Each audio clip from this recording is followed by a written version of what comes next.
Hallo und herzlich willkommen. Heute stelle ich euch unsere Kunststoffaufsetzpuffer vor, korrekterweise bezeichnet als energiespeichernde Puffer, die nach DIN EN 81 2050 Baumuster geprüft sind und worauf man bei den Kunststoffaufsetzpuffern im Zusammenhang mit der DIN EN 81 2050 genau achten muss.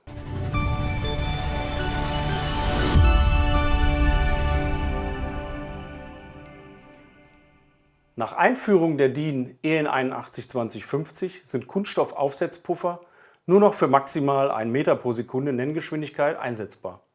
Da Aufsetzpuffer Sicherheitsbauteile nach Aufzugsrichtlinie 2014/33 EU sind, ist auf jedem Puffer eine CE-Kennzeichnung mit Chargennummer versehen.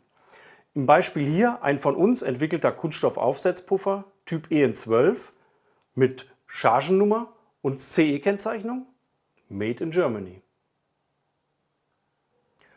Ganz besonders möchte ich auf unsere Puffer mit sehr guten Lastbereichen bei niedriger Aufbauhöhe von 80 bis 110 mm hinweisen. Das sind die Puffer B10 bis B16. Selbstverständlich werden zu jedem Aufsetzpuffer die Baumusterprüfbescheinigungen als PDF oder auf Wunsch in gedruckter Form an euch versendet. Natürlich sind diese auch zu jedem Aufsetzpuffer in unserem Webshop als Download verfügbar. Kleiner Hinweis: Für Aufzüge, die schneller als 1 Meter pro Sekunde fahren, sind nach aktueller Norm zwingend Hydraulikpuffer zu verwenden, die ebenfalls in unserem Programm erhältlich sind.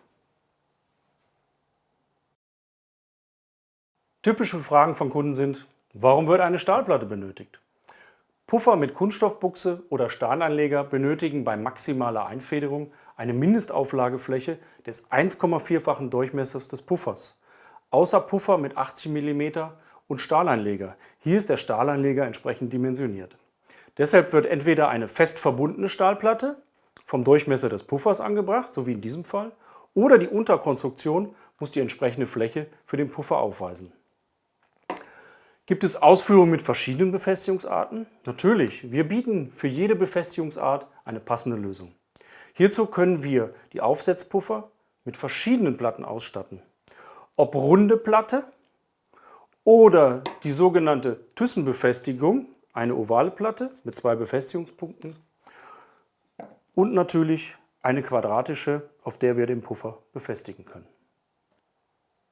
Kommen wir zur meistgestellten Frage: Können Sie mir einen Puffer für meine Aufzugsanlage auslegen? Ja, natürlich immer gerne.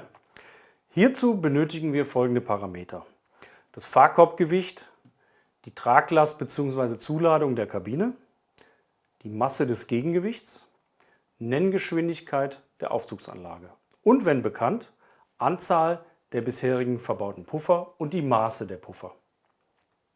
Und hier darf ich an der Stelle schon mal verraten, dass wir zukünftig in unserem Webshop einen Aufsetzpuffer-Konfigurator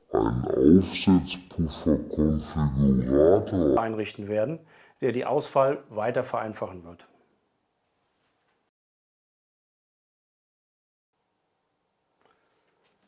Selbstverständlich bieten wir wichtige Zusatzprodukte für die Installation von Puffern, wie Wartungsstützen oder Pufferstützen und neu im Programm Distanzhülsen für den Ausgleich einer anderen Bauhöhe. Diese werden jetzt öfters erforderlich beim Tausch von Puffern nach alter Norm EN 81 1-2 gegen Puffer nach aktueller Norm EN 81 2050. Und an dieser Stelle möchte ich unbedingt darauf hinweisen, dass wir in der Regel alle Kunststoffaufsetzpuffer als auch alle Hydraulikpuffer nach aktueller Norm EN 81 2050 sofort ab Lager verfügbar haben. Den Katalog gibt es als Download im Webshop oder auf Anfrage per E-Mail. Das war's schon wieder für heute. Ich bedanke mich bei euch für das Interesse. Bis zum nächsten Mal.